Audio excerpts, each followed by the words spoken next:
Estamos de volta no Arena Livre, hoje conversando com a doutora Berenice Gianella, que é presidente da Fundação Casa. Eu passo a pergunta, deputado Marco Aurélio.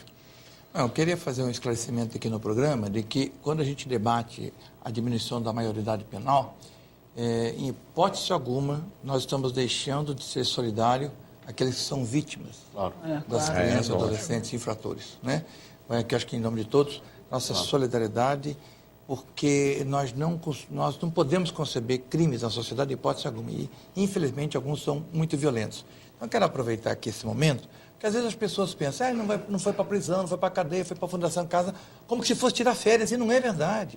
Então, eu queria aproveitar esse espaço, doutora Berenice, para já poder falar como que acontece a punição. Né? Porque às vezes as pessoas pensam que menores não são punidos. Espera aí. Né?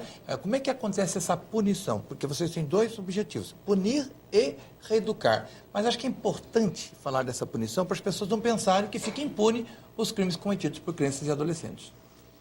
Quando o adolescente pratica um ato infracional, ele é representado pelo promotor, abre-se um processo e o juiz, no final do processo, vai decidir se ele vai ser absolvido ou se ele vai receber alguma medida dentre aquelas que estão no estatuto. A mais grave é a medida de internação, que deve ser deixada para os casos em que há violência ou grave ameaça à pessoa, que são os crimes de roubo, homicídio, enfim.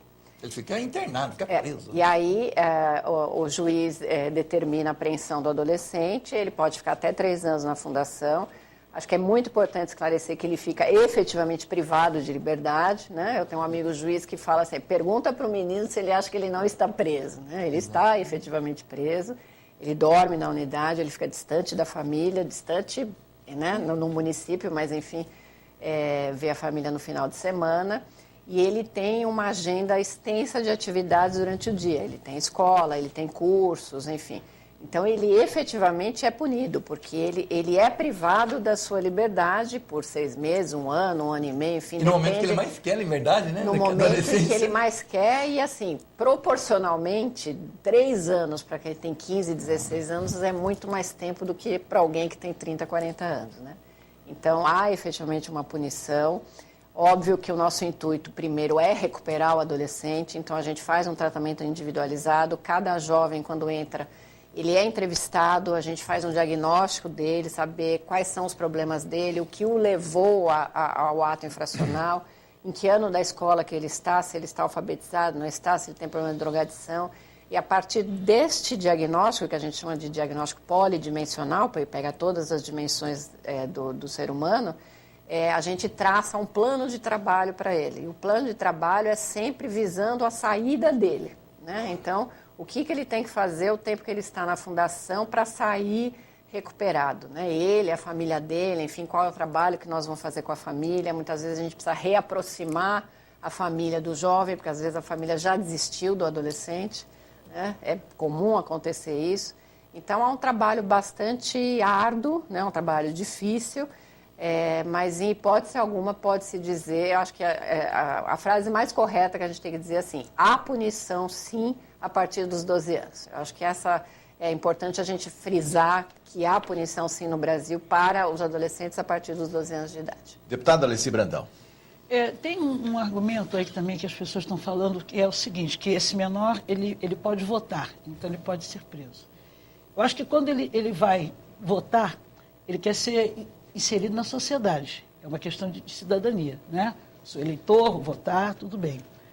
Mas nem sempre, quando ele espera muita coisa da sociedade, a sociedade não dá aquele acolhimento que eles às vezes até têm na família. Ele se sente meio desamparado, né? Então, eu gostaria de fazer uma reflexão sobre isso, porque será que a sociedade está tratando realmente esse jovem do modo certo?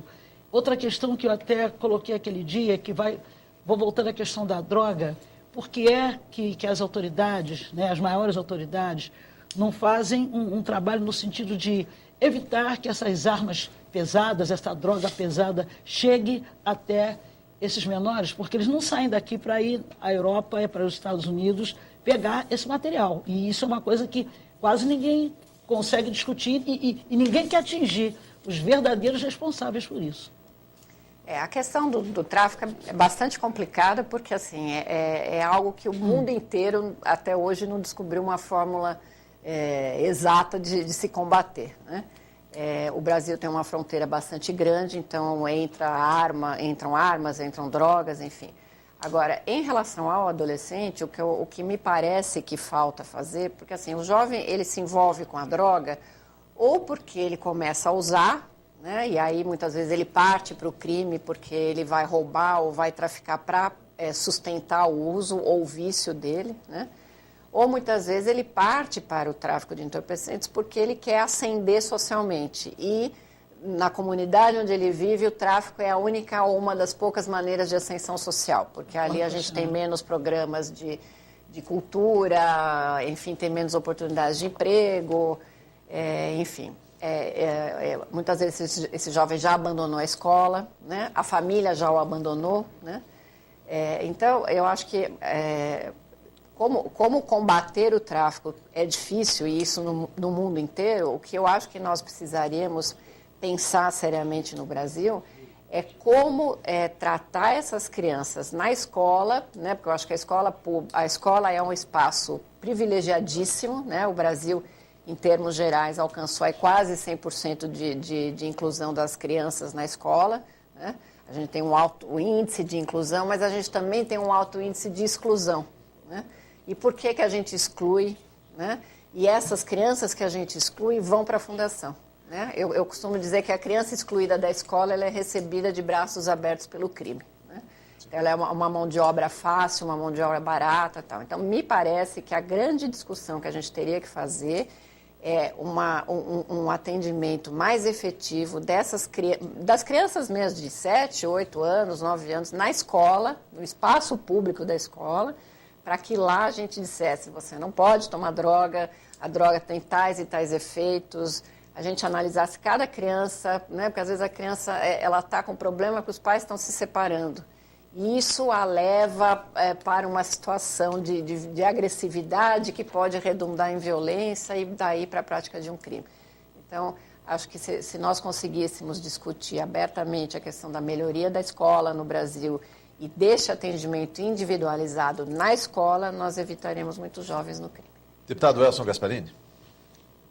Bom, eu acho que a senhora focalizou bem e eu tenho para comigo um entendimento de que a escola no Brasil, o ensino está uma porcaria. A maior prova disso são os resultados que nós temos de avaliação que aí estão, né? Por isso eu queria fazer essa pergunta. O que vocês ensinam na Fundação Casa? Se lá tem uma média de 40 adolescentes, para continuar os estudos, eles estão continuando dentro da Fundação Casa, então tem professores para lecionar para, digamos, 5, 6 alunos, porque cada um está com um tanto já de aprendizado. Uhum.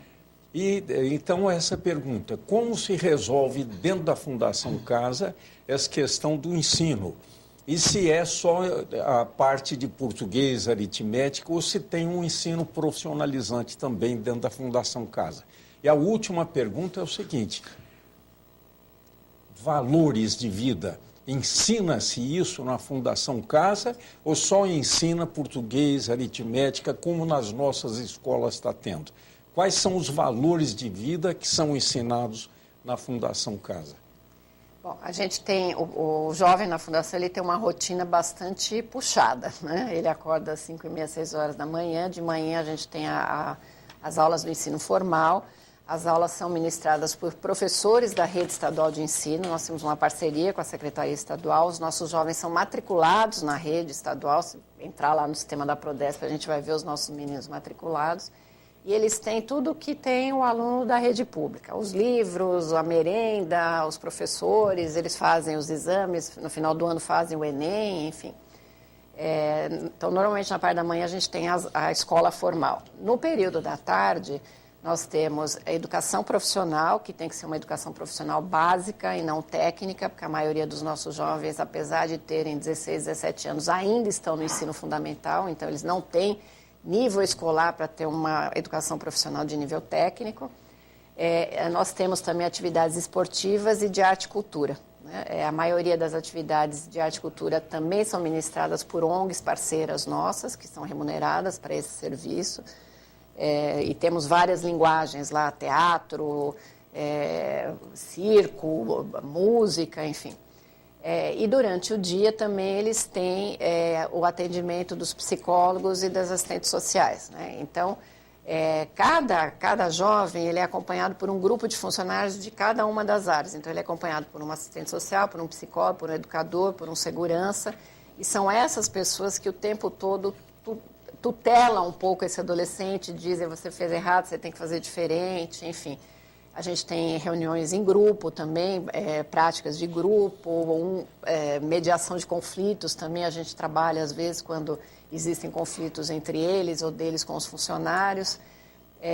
Acho que o grande salto que a Fundação deu, fora a questão da descentralização, foi deixar de ser simplesmente uma fornecedora da educação formal, de uma educação profissional, mas agregar valores a esta educação.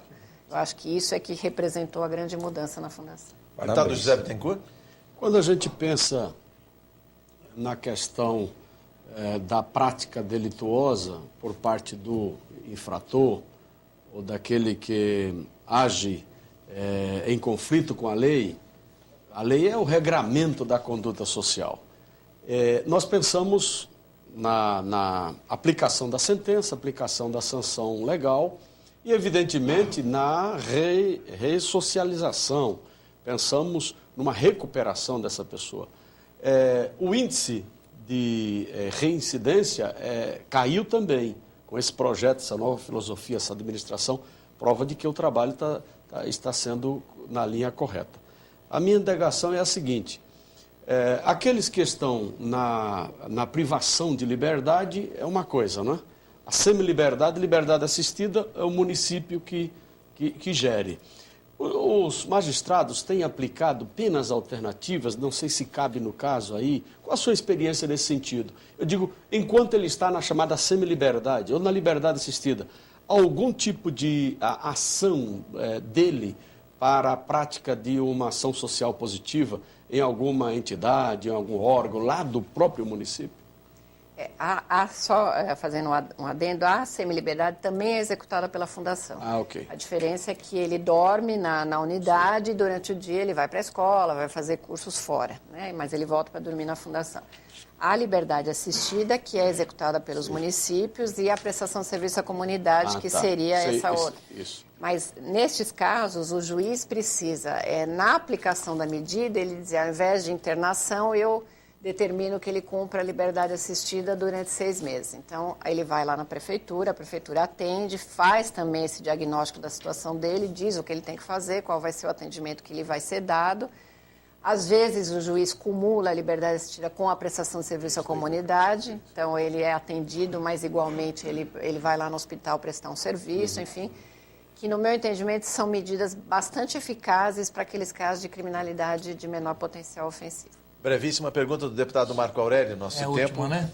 Então, só quero fazer um registro aqui da 47ª Assembleia Geral da CNBB, parabenizar a CNBB pelo seu pronunciamento contra a redução da maioridade penal, que está à disposição no nosso site, deputadomarcoaurelio.com.br. A última pergunta falamos muito do adolescente, do ato em conflito com a lei, etc. Então, qual a orientação que a senhora dá para aqueles que foram vítimas, a família que foi vitimada, tudo? Qual a orientação? Vocês têm algum trabalho com eles? Vocês têm algum encaminhamento? O que fazer com esses que foram vítimas? Na Fundação nós não temos nenhum trabalho, óbvio que a gente lamenta todas essas ocorrências, né? Ninguém é insensível a tudo isso. Eu acho que seria muito importante que o Poder Judiciário se abrisse um pouco mais para trabalhar a questão da justiça restaurativa, mediação de conflitos, né? Porque quando se pune o adolescente, e óbvio que quem foi vítima ou familiar da vítima quer esta punição também, mas às vezes a mera punição não resolve, não resolve o problema, né? Se esta família pudesse, às vezes, conhecer a história do adolescente, acompanhar, se o adolescente tivesse a oportunidade de pedir perdão a ele, isso tudo é possível ser feito num ambiente de mediação de conflitos. Deputada... Seria bastante interessante que a Justiça caminhasse nesse sentido também. Deputada Alessi, uma brevíssima pergunta, Pois ainda há não. tempo? Doutora Berenice, eu ouvi dizer naquele dia que a senhora esteve aqui, que foi solicitado ao governador uma atenção integral para as crianças, né, que estão em situação de risco. Como é que está esse programa? Então, isso consta de um projeto de lei que foi encaminhado agora pelo governador, alterando, inclusive, um pouco as atribuições da Fundação Casa. Então, no projeto que o governador encaminhou, que está prevista esta política de atenção integral à criança e ao adolescente. Concordo com a senhora quando a senhora diz que a educação é a solução. Com certeza. É mesmo. Ainda há tempo. Uma brevíssima pergunta, brevíssima resposta, deputado Elcio Gasparini.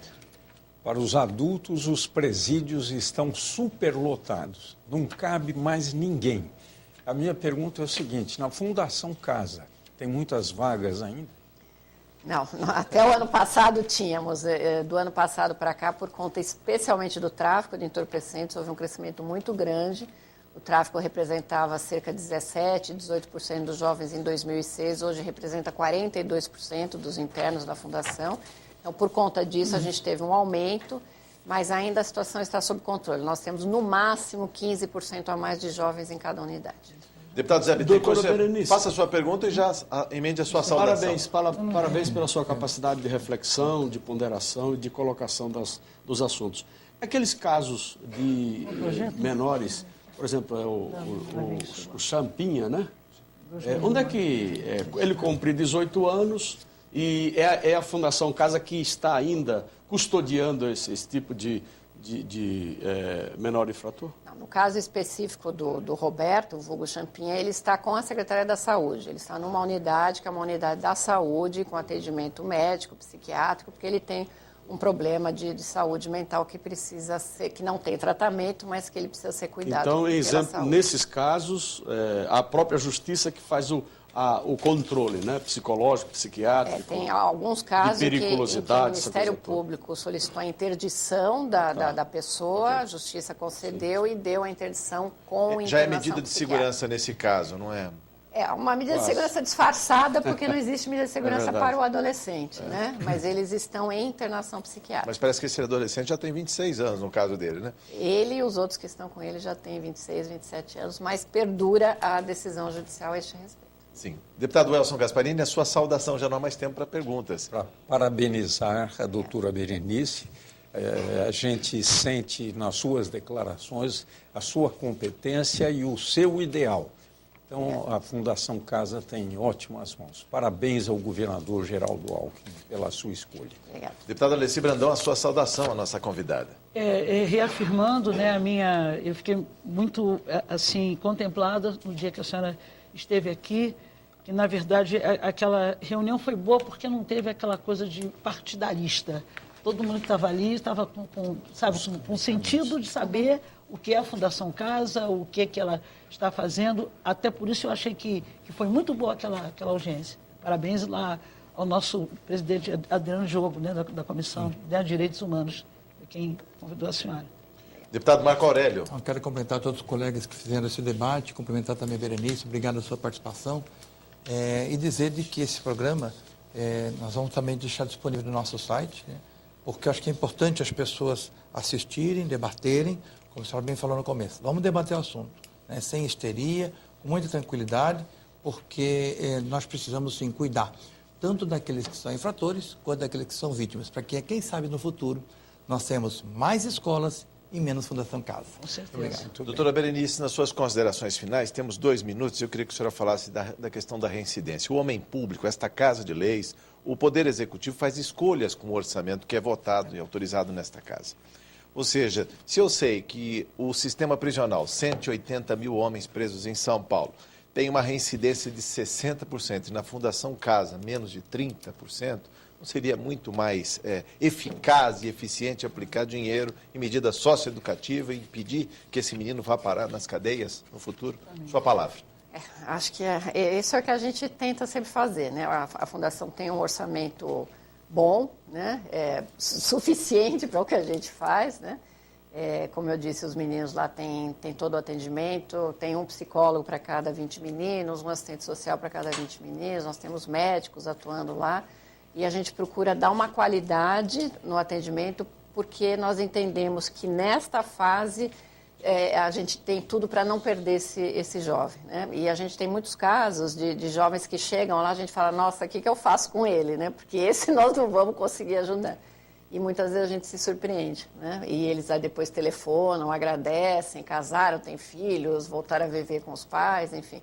Então, acho que é importante realmente que não se perca a ideia de que é preciso investir na juventude, não só na fundação, mas em outras políticas públicas. Uma palavra para quem acredita nas pessoas e quer evitar esse desperdício de gente que a gente tem por aí hoje.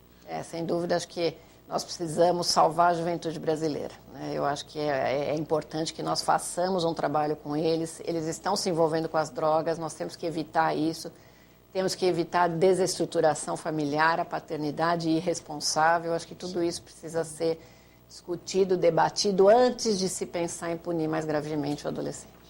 Ponto final, críticas, sugestões, comentários pelo endereço eletrônico arenalivre@al.sp.gov.br. Chegamos ao final aqui. Nossos agradecimentos, doutora Berenice. Volte mais vezes para trazer outras informações, notícias alvissareiras da Fundação Casa. Muito obrigado. Obrigado também à presença dos deputados, da deputada. Muito obrigado por sua audiência. Até o próximo Arena Livre. Eu espero você.